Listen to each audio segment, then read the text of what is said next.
নদীর পানি আমরা কাম কাজ করা লাগে, খাওয়া লাগে, গরু মুরু লেফটিন নদীত আমরা পানির খুব অসুবিধা আছে। এই সেই প্রতিবন্ধী মানুষদের গ্রাম, যেই গ্রামে মানুষ আর পশুরা এখনো এক ঘাটের পানি খায়। সিলেটের বিশ্বনাথের এই গ্রাম, যেই গ্রামে প্রায় প্রতিটি পরিবারে একজন করে শারীরিক এবং বুদ্ধি প্রতিবন্ধী মানুষ বেঁচে থাকে মানবেতর জীবন নিয়ে। আমরা খুব অসহায় আছি, পানির 30 ঘর আছে, আমরা উপলক্ষ মাঝে পানির খুব কষ্ট আছে। ডিপোর কোনো এই সাইডে ডিপ নাই, আমরা এখন তা করে আমরা একটা ডিপোর ব্যবস্থা আনতে পারবো।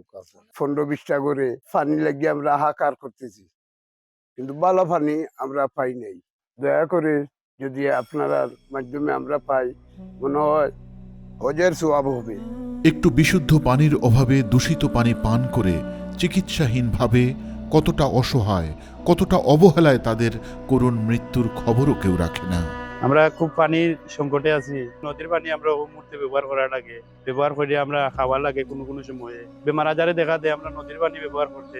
হে আশরাফুল মাকলুকাত, ওহে আল্লাহর প্রিয় বান্দা, এমন দুর্বিষহ জীবনের পাশে দাঁড়ান। একজন তৃষ্ণার্ত মানুষকে একটু বিশুদ্ধ পানি থেকে বঞ্চিত করবেন না। আমরা কেউ একটা ডিপো দেয় না, আর বাড়িতে একটা পুষ্করণী পানিও খুব কম। আমরা কোনো অভিজ্ঞতা নাই যে আমরা একটা করে একটা গাড়ি আনতাম। তখন আপনারা যদি একটু দয়া করেন, আমরা লাগে হেল্প করেন, যে আমরা খুশি হইম আর আপনারা লাগে দোয়া করেন। যেটুকু সাধ্যে কুলায় সাহায্য করুন। যদি সামর্থ্য থাকে তবে নিজের নামে অথবা পরিবারের অন্য কারো নামে একটি ওয়াটার হাবের ব্যবস্থা করে দিন। নিশ্চয়ই আপনার রব আপনার এই অবদানের উত্তম প্রতিদান দিবেন ইনশাআল্লাহ।